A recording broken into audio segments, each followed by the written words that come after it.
Welcome, everyone. We'll just allow about a minute or so for everyone to join, and then we'll get started.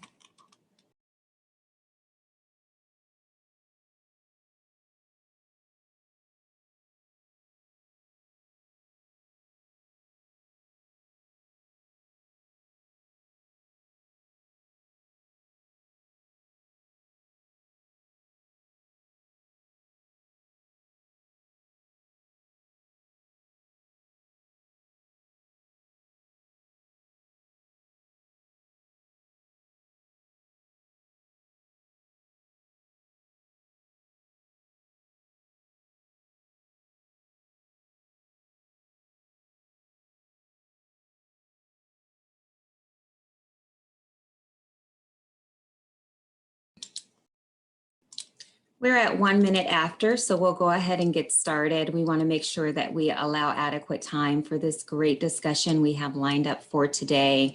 Thank you all for joining us on this week before the holiday. We are happy to see you here for this important discussion. Today, we will be discussing breaking the ceiling and how women climb the corporate ladder. We look forward to hearing from our moderator and panelists today. And the series was created with the hope to foster a learning environment where we can explore paths to empower individual action toward greater unity and impact change. As a higher education institution with more than 56% underrepresented students employed across different industries, it's our hope to facilitate thought-provoking conversations, to prepare and encourage the practice of inclusive leadership in a culturally complex society. So this webinar is actually hosted by our department here at the University of Phoenix. Myself, Tandra Richardson, and Saray Lopez, my colleague, work in the Office of Educational Equity. Our goal is to promote cultural understanding, provide thought leadership, and develop community partnerships to provide professional development, support students, alumni, faculty, and staff, and foster a sense of belonging for all. We actively collaborate with partners across the University of Phoenix to promote and sustain diversity and inclusion initiatives. Our team reports to Kelly Herman, who is the Vice President of Accessibility, Equity, and Inclusion within the Office of Institutional Effectiveness. Before we jump into this great conversation today, we just want to go over a few housekeeping rules. We highly encourage you to engage in the chat. Connect with one another, share your LinkedIn profile, and any helpful resources related to today's topic. If you have any questions during the presentation, please type them into the question box in your control panel, which you'll see at the bottom of your screen. Your questions will be brought up at the end, and we may also have time for additional Q&A. So first, I want to go ahead and introduce our moderator for today. Our moderator is Devin Andrews. Devin is the Vice President of Admissions and Evaluation at the University of Phoenix, a position she has held since 2015. With a passion for helping adult learners achieve their educational goals, Devin first entered the university in 1999 as an academic counselor and has since held several administrative and executive positions. She is also the executive sponsor for the university's Phoenix Women Rising Employee Resource Group. Devin holds a bachelor's degree in political science from University of Arizona and a master's of arts in education from University of Phoenix. Now, without further ado, I'll go ahead and turn the reins over to Devin. Thank you. Thank you, Tandra. Good morning and good afternoon to everyone, depending on where you are. That was such a great introduction, so I don't really have to spend too much time talking about myself, which is great. One of the things that I really want to focus on today is getting lots of good conversation with our excellent panelists. So we have a lot of interesting and diverse perspectives to bring to this conversation. At University of Phoenix, as Tandra mentioned, we have 56% ethnic minorities, and 2/3 of our students are actually female. So in this conversation, when we're talking about women and how to help women to kind of break that glass ceiling, it's especially important to reflect on the student population that we have at University of Phoenix and how our programs help those women, as well as women who are employees of the university. In my role as the sponsor for Phoenix Women Rising, our employee resource group, it's been really a passion of mine to help the different women that are part of that group to have some camaraderie and some resources and a community that really helps them to be successful in the university as well. To get started, I'd really like for each of our panelists to have an opportunity to introduce themselves and tell you a little bit about why they're here. So why don't we go ahead and start with Ina. Thank you so much, Devin. My name is Ina Heffner, and I am a senior consultant in diversity and inclusion at SRP. I've been in that organization for a couple of years now, but I have a long and sordid history in talent development and leadership development through several different industries as well as companies. I have lived around the country and worked in different types of roles, all the way from an engineer to a vice president, associate vice president of technology, as well as in the learning and development space. And so I'm very happy to be here because one of my passions is sharing my own experience, helping others to learn and learning from others. And so I'm excited to be here to share and also to learn myself. Thank you. Thanks, Ina. Dr. Linda. Hello, I'm Dr. Linda Groomes. I am currently the president of Achieving My Purpose, which is a nonprofit organization that works with women of color between the ages of 18 to 30 to empower these women to achieve their purpose. Prior to that, I have worked in the D&I space for over 30 years. I started in corporate America as the diversity director at Hallmark Cards. I had my own consulting business focusing on diversity for about 18 years. And so I'm glad to be here because obviously working in diversity is a passion of mine. And I've now applied that to giving back to young women to give them the benefit of my experience. Thank you. Thank you. Madi? Hello, everyone. Thank you so much. Can you hear me okay? Sorry, I'm having some issues with my,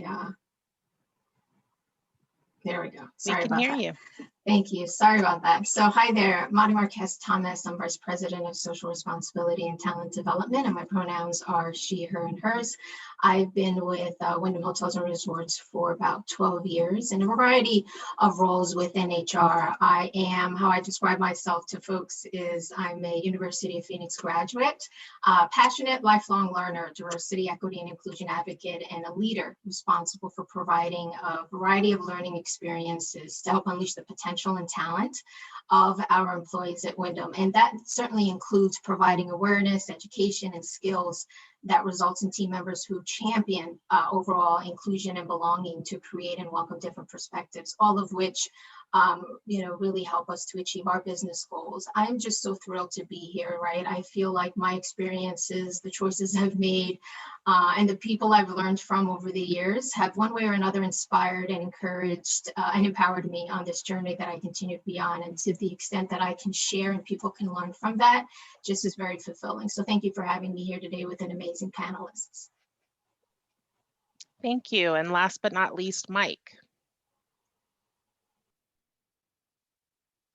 Hi, everybody. I'm really honored to be here. So I'm Mike Bills. I have been a serial entrepreneur for the last many years and have mostly in technology. So I've run a number of different businesses. My current position is Chief Client Officer at AtlasRTX, which is an artificial intelligence chatbot software company in Park City, Utah. I've been a member of the Westminster College Board of Trustees in Salt Lake City for the last 12 years, and I chair the Diversity, Equity, and Inclusion Committee on that board. Excellent, thank you. So you can see that we have a great panel here to talk about our topic today. We're going to go ahead and jump into some questions, and we'll save some time at the end for Q&A as well. So if you have questions along the way, feel free to include those. Let's go ahead and start with Dr. Linda. You recently completed your PhD, and the topic of your dissertation was the lived experiences of African American and Hispanic women who progressed into senior management. Can you elaborate on some of the barriers that were unique to these women of color? Sure. Thank you, Devin, for the question. One of the big barriers that many of the women that I interviewed and the research that I explored in this area was the lack of mentors and sponsors. Finding people who can guide them on what it takes to be in senior management, to have those people sponsor them, has been a big barrier. And part of the reason for that barrier is the sponsors tend to sponsor people that they're comfortable with. And because most people in corporate America that are in sponsor roles have been primarily white males, they tend to be comfortable with other males. They can be comfortable with white women because those are their wives, daughters, and so forth. But they're not as comfortable typically with women of color. And so that connection is not always a comfortable one. Another is the feeling of isolation, because there's so few in those areas. They feel like they have imposter syndrome, that they're wondering and questioning why they should be there and if somebody's going to figure that out, where in fact many of them have many credentials. The last thing that I would focus on is inadequate networks. Too many of the women that I interviewed and explored with have talked about spending a lot of time focusing on their job and doing a good job. And in fact, they really should focus on some of the environmental issues, working in looking at other networks, focusing on making sure people know who you are and what kind of things that you can do, and exploring some of the informal networks within the organization. So those are just a few. That's great. You definitely have teed up a couple of the topics that we want to go through today. So that's a fantastic overview to get us started. Ina, can you talk to us a little more about mentorship and sponsorship? Is there a difference between a mentor and a sponsor? And is it important for your career to have one or both? Thank you so much, Devin, which is a great follow-up to Dr. Groomes' Walton's response. Both mentors and sponsors can be helpful in your career. And I wanted to quote a wise woman I recently heard say, "You can't just do it by working hard day to day." And that wise woman was Marques-Thomas. You can't climb the corporate ladder always by just working hard and putting your head down to the grindstone. I am a testimony to that, because I think that I've done a little bit too much of that in my career. And I've learned some lessons about that. So let me talk about mentors for a second, because that's really the place to start. They provide you with a resource to help you practice ideas, to advise you on situations, and to help you level set on issues that might arise in your career. How do you find them? I saw that question already in the chat. Finding mentors is about building relationships. Look around and see, who do you admire and who do you trust? You may already have mentors that you aren't recognizing because they're the people that you go to for advice. Mentors and coaches are often mistaken for the same. Coaching can be a part of mentoring, but mentoring is so much more, because it is really a development opportunity. So building relationships is the way to get to mentors. Look for them in your organization, obviously, because those are the people who can help you navigate. But also look for mentors in your networks, in professional associations, educators that you may have come across who have skills and knowledge and experience in the areas that you're trying to develop. And realize that you may need more than one mentor.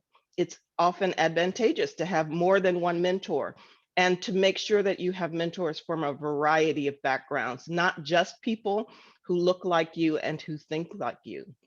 Sponsors, your mentors may become sponsors, but the key distinction here is that sponsors are vested in your upward movement.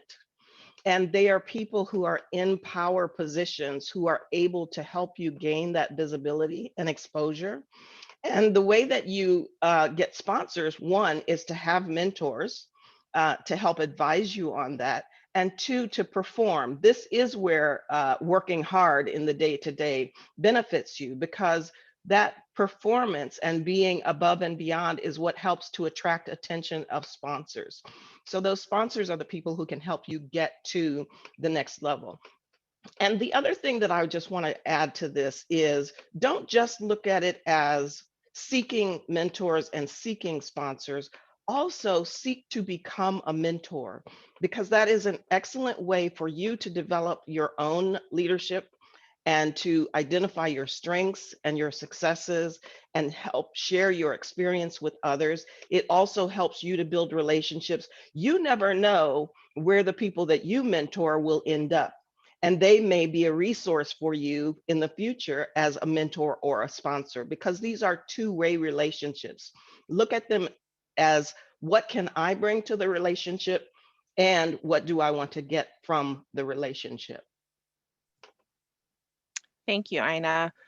So Madi, I want to stay on this topic of mentorship a little bit longer. I think that it is a really important component of how women kind of move up the ladder.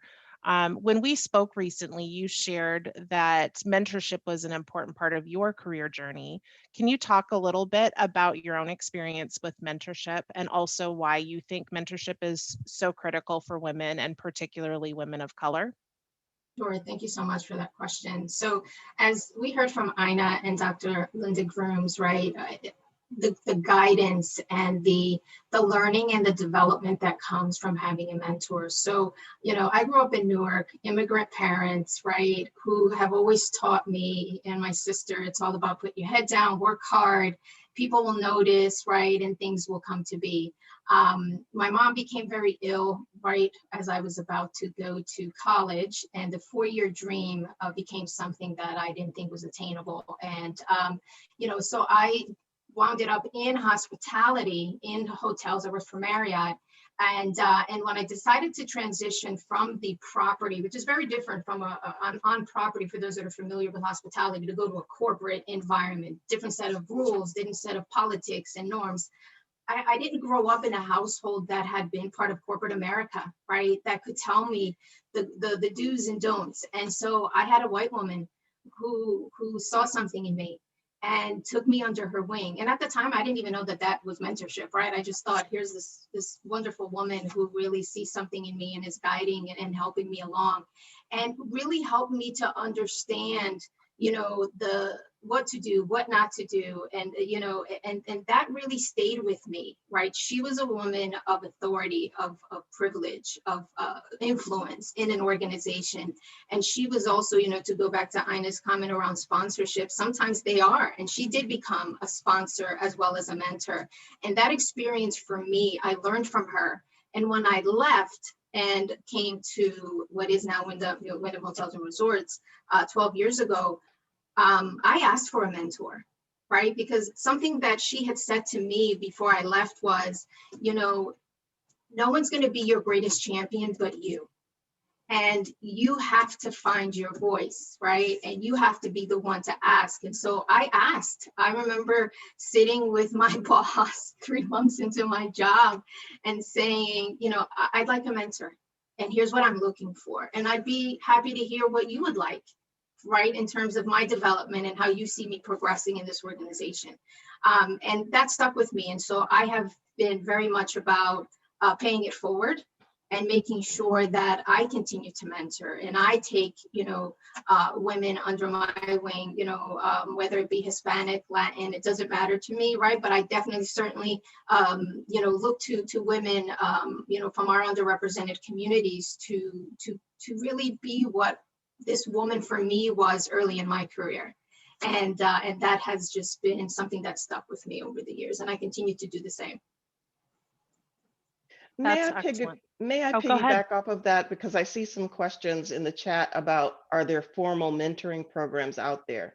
That is one thing that you should look for in your organization. For example, at SRP, I am the manager of the formal mentoring program. And when I took it over a year and a half ago, I found that most people didn't know about it. So one, seek out to see if your organization does have a formal mentoring program. If not, there are other organizations, professional organizations that do have formal mentoring.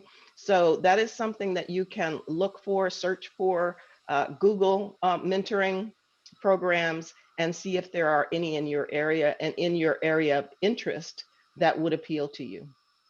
I'd like to just add to that as well. I think organizations create formal mentoring programs because it doesn't happen naturally with people of color or women and so forth. However, those programs are so formalized and so put together that it's not as effective as a natural relationship. But it kind of leads to the issue of how oftentimes the systems within organizations are broken in the fact that women are not able to acquire natural mentors, and so formal mentorships have to be established. So if without any other type of resource, certainly formal mentor relationships are very good, but the natural ones tend to work out more effectively because it's really relating to things you might have in common. Yeah, and I'd like to add to that too, right? When we talk about organizations we certainly saw and recognized the need at Wyndham, right? Where there was an opportunity for us to be very affinity focused. And we've had learning circles, right? Mentoring circles that are, very diverse, but then we've also seen an opportunity where we've had them specifically for our, people of color or women of color, our Hispanic and Latinx. So we've been, also making sure that we're leaning in and listening and having a pulse on what we need, because, as we've heard from Ina and Dr. Linda, it is so important, but also to have a pulse on what is the need at that time, because not everyone is the same and we're not all coming in at the same place. And so that's important to recognize. Great conversation. It seems like, finding those opportunities for mentorship is such a critical component for women and people of color to kind of, find their way in the organization and figure out what those right next steps are, particularly like you said, Madi, if you're in a family where maybe you don't have that representation from your parents or things like that, to really kind of get the lay of the land. So I think those are great tips and great advice for everyone on the call. And so, the idiom of it's not what you know, but who you know, it does still hold true. It's important to know your stuff, but it's also important to make those connections. Absolutely. So I want to address the elephant on the panel, I guess. Mike, you're joining us as the sole man on the panel. What are you doing here? Well, thanks for asking. And it's a question that several years ago I probably would have asked too. Well, I wouldn't have been at this event, but and it's because I think a lot of times, you tend to be inclined to stay in your lane. So I just get a little bit of like how I'm here and why. So several years ago, I was writing a paper and doing research about disparity of outcomes in higher education based on race and socioeconomic status, et cetera. And I stumbled upon something that was totally unrelated. And it had to do with, so it was diversity, equity, inclusion in the workplace. It was a really, really well written and researched paper. And the gist of it is that women and people of color get punished in the workplace for advocating for DEI, but white men do not. And the conclusion of it was essentially what white men say is tend to be seen as it's normative, it's got authority behind it, and so they can safely do it. And so it started, I guess that got me more curious about, all right, I'm a white man of influence and have some power what am I doing? And then and so I started to talk to some of my friends that are not white men, and say, and inquire, what is it tone deaf for me to try to be an ally and an advocate? And I just got this overwhelming, no, I mean, come on, you guys, the guys that look like you have all the power. If you're not in the game, then it's going to be really hard for us to bring about change.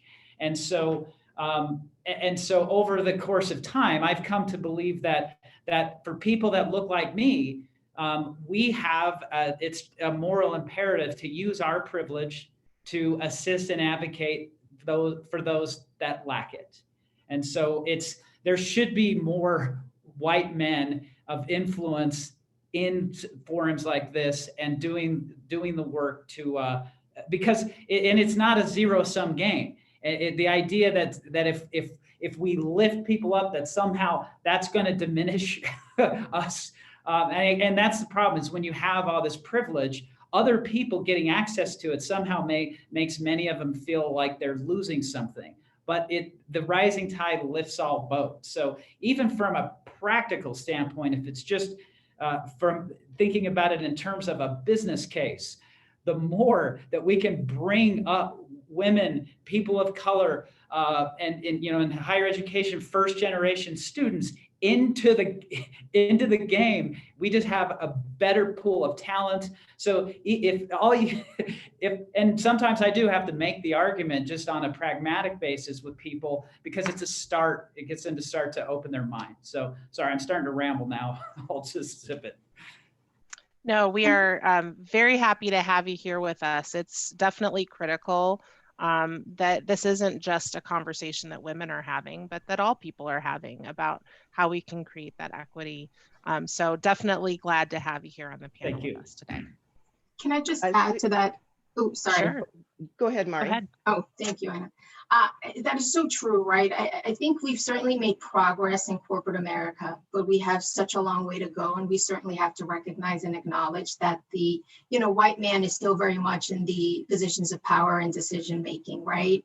And so as we talk about mentoring, it's really important to also be willing to have male mentors, male white mentors, especially for us within our, representing our communities, because who better to educate those who are making decisions in positions of power than us, right?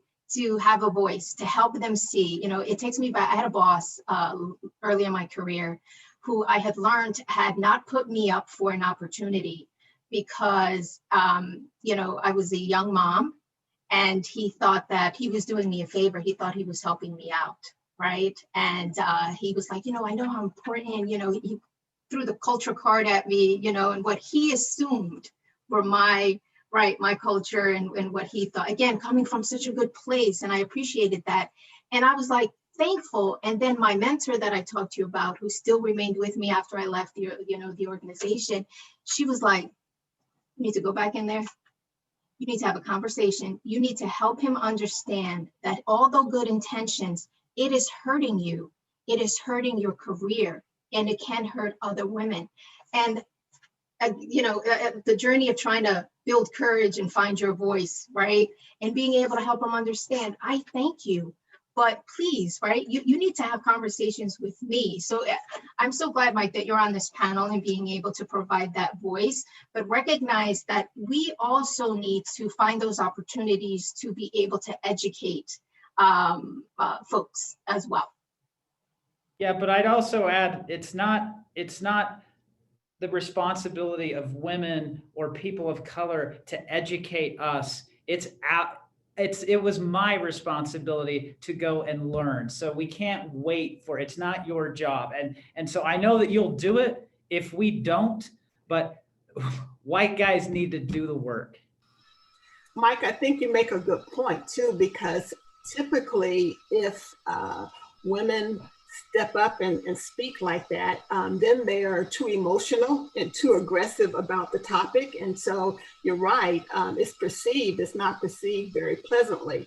Although if they don't speak up, sometimes the discussion is not had. But you're absolutely right. One of the things I find oftentimes when I'm talking to women and women of color, they're saying, you know, why does all of this have to be on my shoulders? And it's not. And then I hear on the other side, why do we have to do everything? Well, you don't. You said it earlier, it's a combination of both sides. And if we're willing to do that, and as you mentioned, the business case to know that if everybody jumps in here, then we all win, and that's important. Such an excellent point. So Linda, I'm gonna stick with you for a minute. Can you share some success strategies, that you recommend either from your personal journey or from your research? Sure. I think what's interesting is I was in corporate America probably 30 some years ago. And it's kind of disheartening in some respects that some of the same issues are surfacing today than that were there back then. Certainly we've made a little bit of progress, but there certainly needs to be a lot more. If I was to offer from the experiences of the women I've talked to and my own personal experiences, I would say that obviously identifying a mentor and a sponsor is important. And then part of that is being yourself in a position where somebody would want to sponsor and mentor you. And what does that mean? It means really getting attuned to what I consider business acumen, and whether that's certainly being mindful of your image, how you communicate, being politically savvy, which knowing what all of those informal norms and cues are about your organization and identifying those kinds of things. As Mari said, you know, having a voice, speak up. That's a hard one, but if no one is speaking up, you're not going to get what you want. So certainly asking for what you want. And I find that interesting as it relates to performance reviews. I hear too often that women and people of color don't get constructive feedback because they hear just some topical things in a performance review because maybe their manager is threatened or afraid that they may not receive it well. So I often ask people to ask the question, if they're not getting what they really need, then to say, well, what's keeping me from getting to the next level? And when they ask that question, then all of a sudden they'll get some constructive feedback. And if they don't, they might as well get ready for that next opportunity because there's nothing in the way from them having that. So those are certainly success factors. And probably the last one that, you know, I experienced in my career, I started in the finance area where I had P&L responsibility and such. And then I ended up being in HR and in diversity. And I think in hindsight, what you see in people in higher level positions is that they are in line positions. They have P&L responsibility. And so that to me as well would be a success factor to get to the higher levels of corporate America. You have to choose yourself what makes sense for you. If you want to have a track in HR or in some of the other side departments, that's fine, but just know what your game plan is and then create the plan to make that happen. Those are some great tips. I want to shift gears a little bit in the conversation to get to another topic that I think is important to this conversation, which is imposter syndrome. This is something that I hear from a lot of women, and it's come up a little bit in some of the previous answers as well. Madi, can we talk a little bit about imposter syndrome, and you can get us started? How have you seen that impact women seeking to advance in their careers, and what strategies can you recommend to women to overcome it?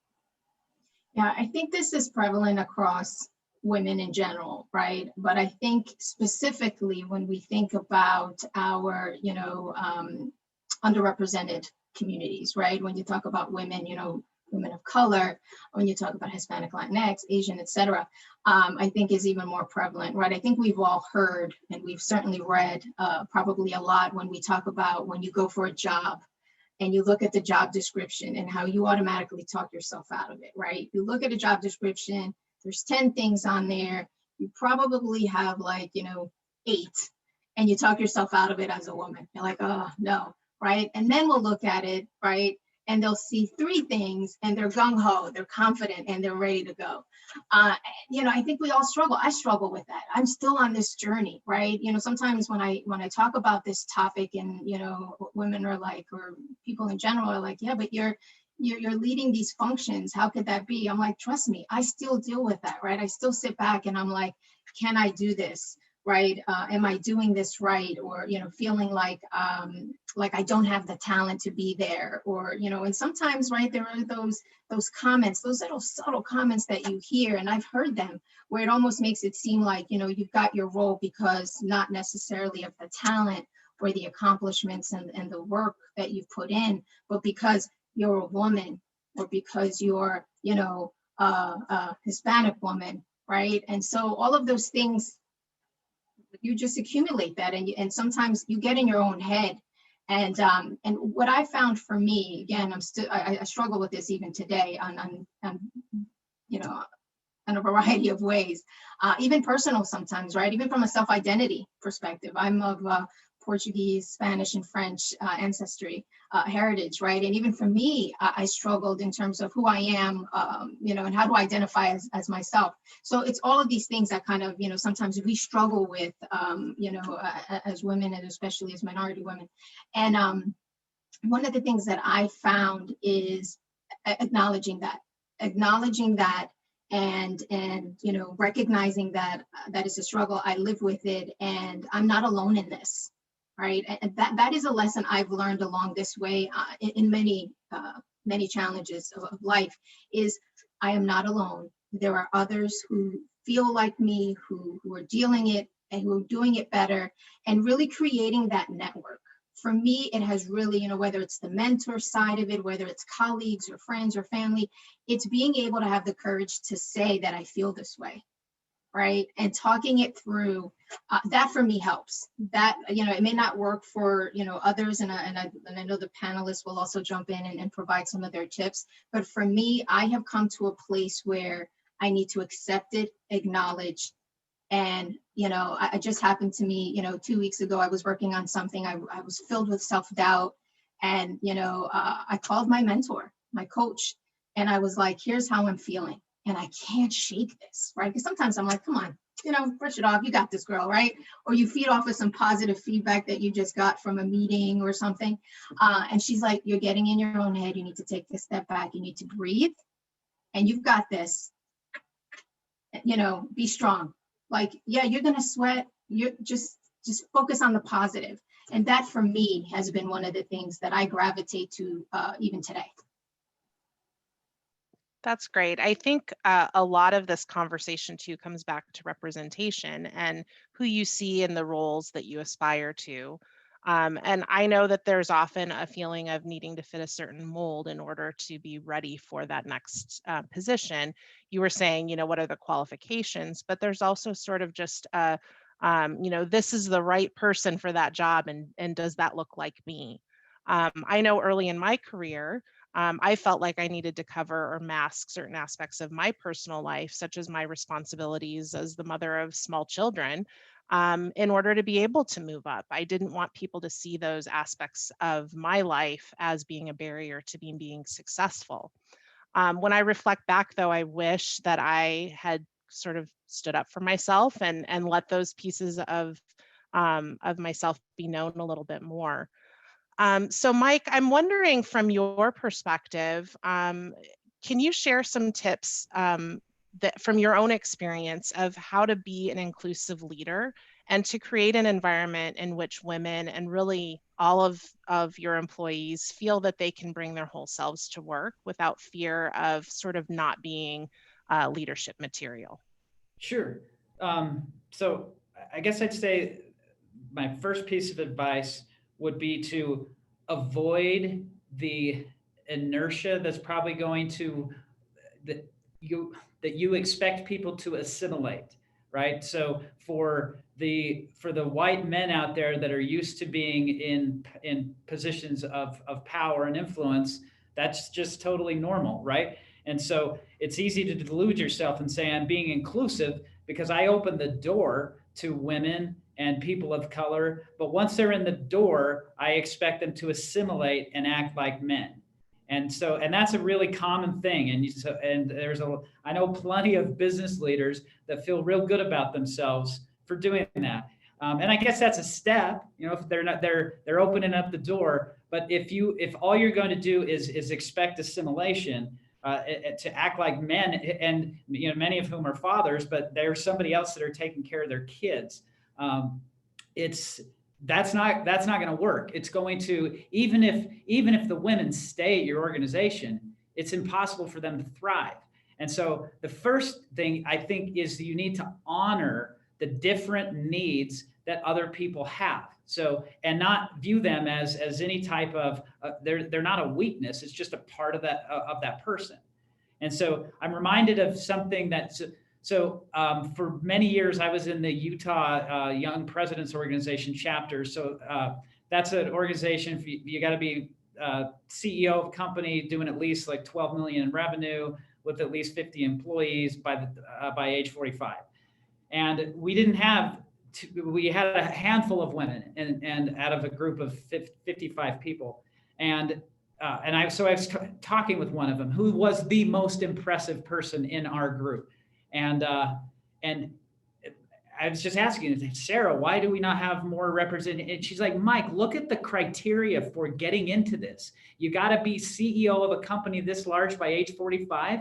And, we take several years with our children. It doesn't work. Like, this is really stupid and discriminatory criteria. And really, the global organization might want to think about it if it really wants to have women in there. And it is such an awesome point. And it was a big aha to me that, yeah, hold on.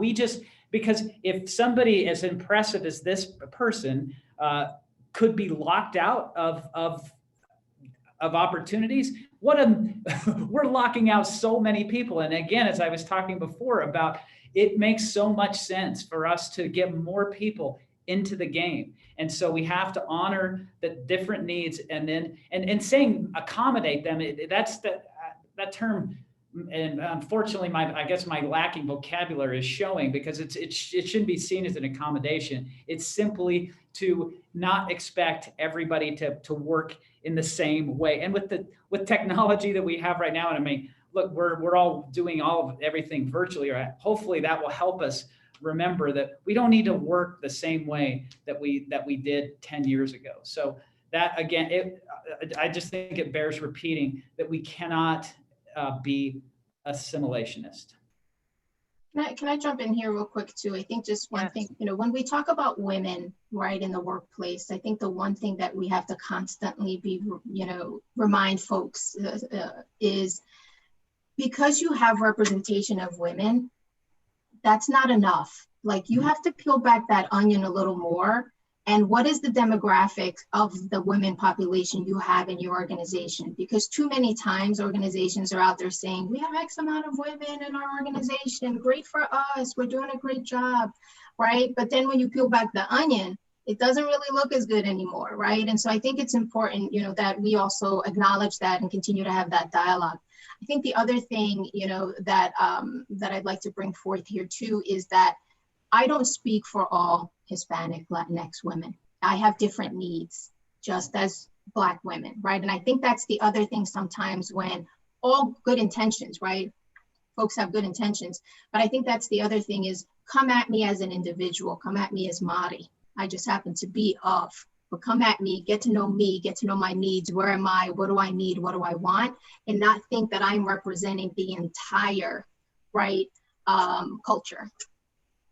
And just to piggyback off of that as well, both of those last responses, there's a reason that the area of diversity has expanded to inclusion and equity. Diversity is one thing, and that's the representation that Mari was talking about. But until you actually include people, make them feel welcome, give their voice value and respect, you don't capitalize on the diversity that you have. And so if you're in a place and you're feeling like you're a token, you have to find ways and you have to find champions who will help you find your voice in that organization and be able to contribute.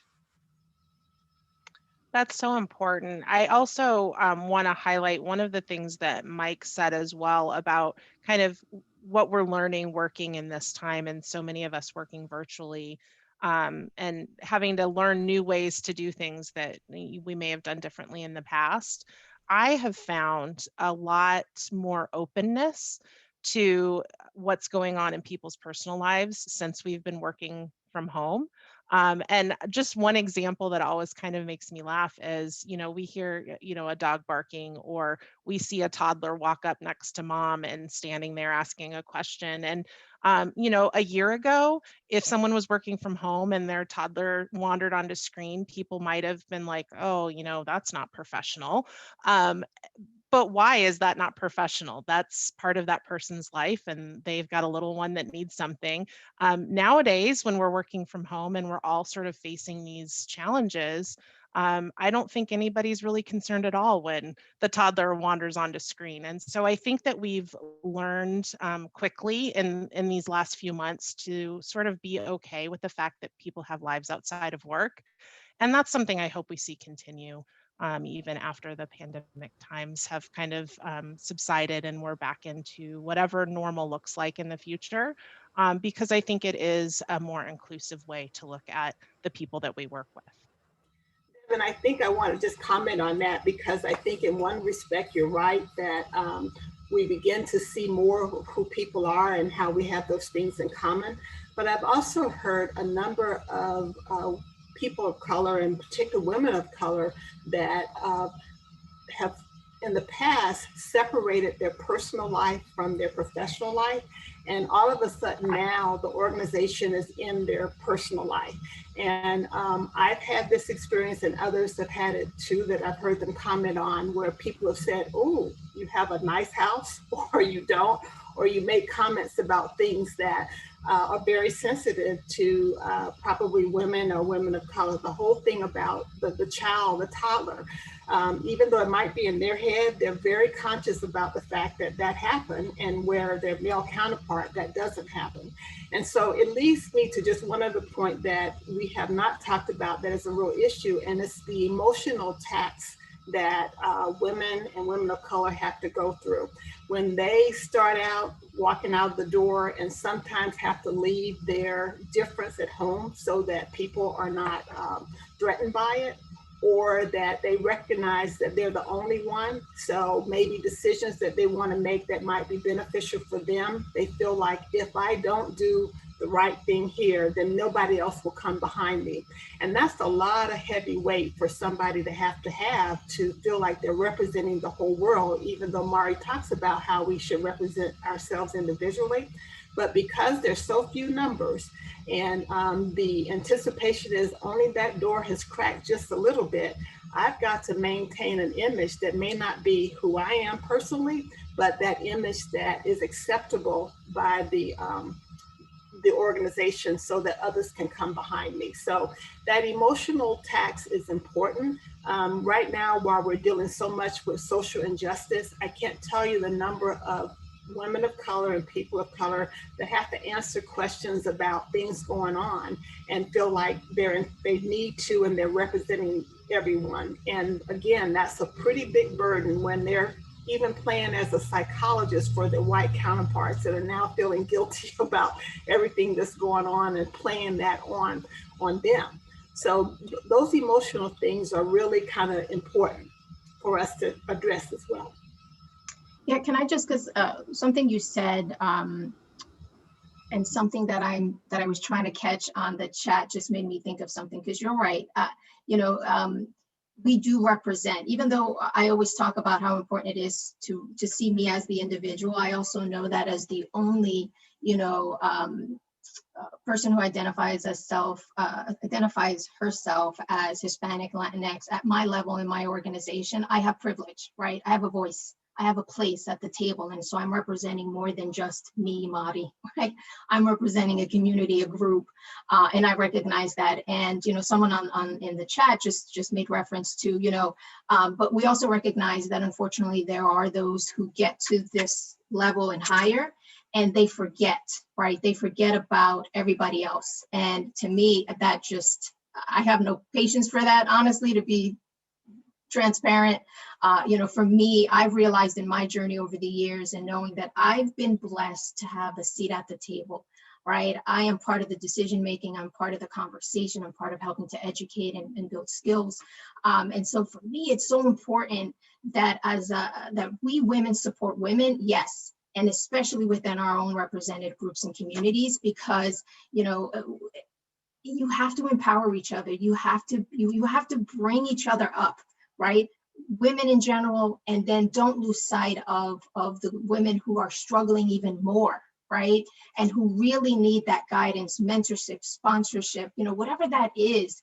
Don't lose sight of that. We all, at any level, not just at the highest level of the organization or as you're climbing that ladder, the most junior person has a responsibility from a pay it forward type of mentality, right?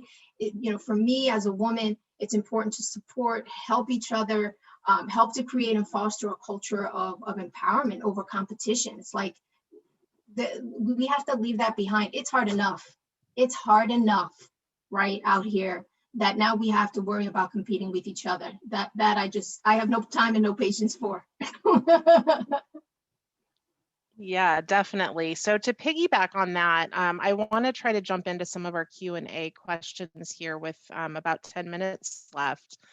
There is a question here about how to deal with other women that look at you as competition, and instead of wanting to help you, they want to push you down. So I guess, Madi, if there's anything else that you would like to kind of say there, and then any other panelists, if you have thoughts about that. And look, and this is me, right? It has taken a long time to get here. As you can see, I am not a shy person, right? It has been a journey I have found, and a voice, and certainly this year more so than any year has really made me feel like, you know what, I can't wait for someone else to speak up. And so it's different for everybody. And so I say that, right? That's my disclaimer. You have to find your voice. You have to find a way that makes sense for you, and it's going to look different for all of us. So for me, it's I am not shy about, if I see it, if I hear it, I'm going to have that conversation with that person, right? I'm going to say, hey, here's what do you know that this is kind of like the what they're saying, how people are feeling and thinking. I'm gonna come at you correct. I'm gonna come at you professional, but I'm gonna let you know, because sometimes they might not even know that they're coming off that way. They are so focused on their success and trying to move ahead, that they're not even realizing that they are impacting and hurting others.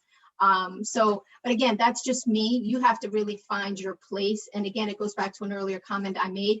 You're not in this alone. Someone else has probably been there, done it, learned from it, made the mistake. It takes a village, and you need to identify those resources. I think, it's interesting what you just said, because I think that's the benefit of peer networking. It may not be people at your level in the organization that you're in, but if you can identify externally organizations that may be all women at your senior level, that can really reinforce some of the things you're going through. Because in the research, when I interviewed many of the women, they thought they were the only one going through some of those issues because they're the only one in their organization. And I would say to them, have you ever met or talked to so-and-so in this other organization? And they're like, one, I don't even have time. I'm having a family, I'm having to deal with my job, and then the community is pulling on me, and then the mentees are pulling on me.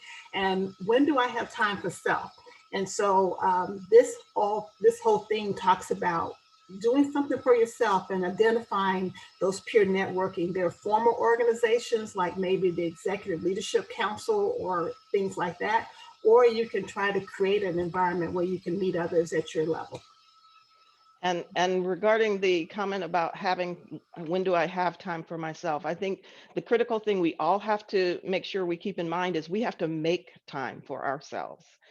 We have to pay ourselves, because if you don't have yourself together and you don't have what you need, you can't effectively even help others with what they need. So from even just a caregiver standpoint, you have to always take care of yourself and continue to put yourself on your priority list.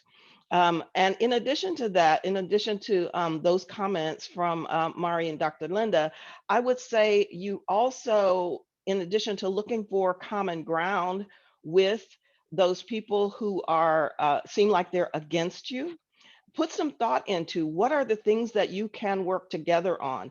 Don't just come with a, hey, do you know that you're doing this complaint or problem? Come with solutions. And that goes not just for people that you have issues with, but even in your job in general. If you have something that you think needs to improve in your organization, don't just surface the issue that needs to be improved. Also think through what are some of the solutions that you would bring and the improvements that you would make. And these are the ways that you start to build that common ground and also make an impression with those people who can be your great mentors and sponsors in the organization. Great discussion. It looks like we have time for maybe one more Q&A question. I'm going to pull this one from Mike. What advice would you give, and how can a white male that is not in a position of power advocate for women and women of color? So while you might not have a position of power at the moment, you always have privilege. When you present as a white male, you have this compounding sense of privilege. So, and we get listened to more than we probably deserve. You know, I was talking about that in every organization that I've been in, whatever level I'm at, the women are more impressive than the men, because the men had an easier time getting there because so much is just assumed. And again, that's normative. So you can advocate for women all the time in whatever you do. You can also, when you're doing a group project, you can remember that a lot of times women have been socialized to not speak up. And so you could just ask them to and encourage them to speak up, as opposed to let the group be dominated by like somebody like me who's it's just perfectly normal for me to show up and just try to take over, even if it's just some informal group discussion. And as I said before, a lot of times women are just socialized. They just don't do that. So you can help all the time by being cognizant of the privilege that you have and how that just makes life easier for you. And so, so help pull those where it's been tougher and the socialization has been for them to stand back, to stand up and speak up. That's great. So to wrap us up, I'm going to do a quick lightning round. So panelists, one sentence to wrap up this final question. One piece of advice, if I knew now, if I knew then what I know now, what would that advice be? And I'll start with mine, which is stand up for yourself and be your own advocate. And that's something that I often forgot when I was younger in my career. Linda, do you want to go next? I'd say recognize the power that I had as I was developing, and consider taking on lateral assignments or developmental assignments so that provides you an opportunity for visibility. Great. Ina? I would say be intentional. Be intentional in your relationships, be intentional in seeking out mentors. One of my colleagues recently made a comment and I thought it was funny, and I can apply it to my own, but try to minimize the happy accidents in your career where you just land somewhere because of other external circumstances. Be intentional about what you want and who can help you get there and what you can do to develop yourself to get there. Great. And how about Madi? So I echo everything that we've heard so far, but I would also say for me, if you recall in my elevator speech, I always refer to the fact that I'm a lifelong learner. And it goes back to what Dr. Linda and Ina and Mike have been saying, right? It's learning doesn't stop when you graduate, right?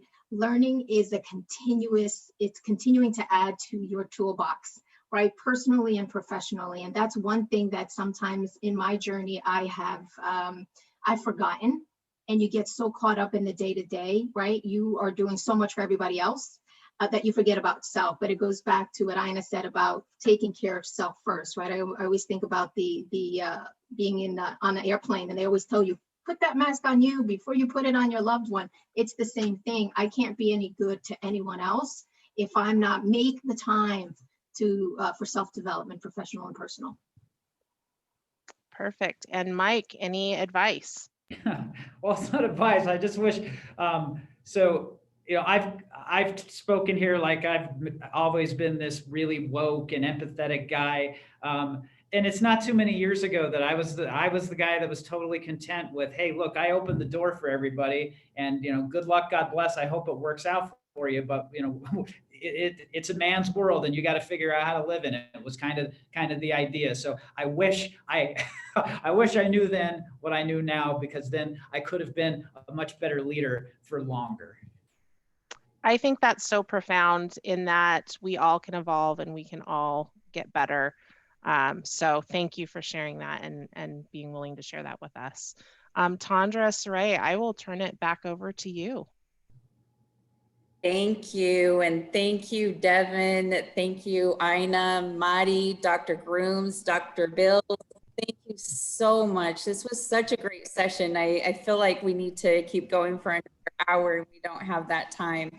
A few of the highlights and the advice that just stood out for me was avoid the expectation for people to assimilate. Recognize imposter syndrome is a challenge, and knowing we're not alone.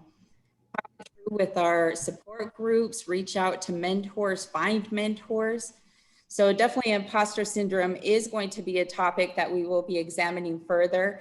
Emotional tax is definitely something that we need to explore more in our future webinars.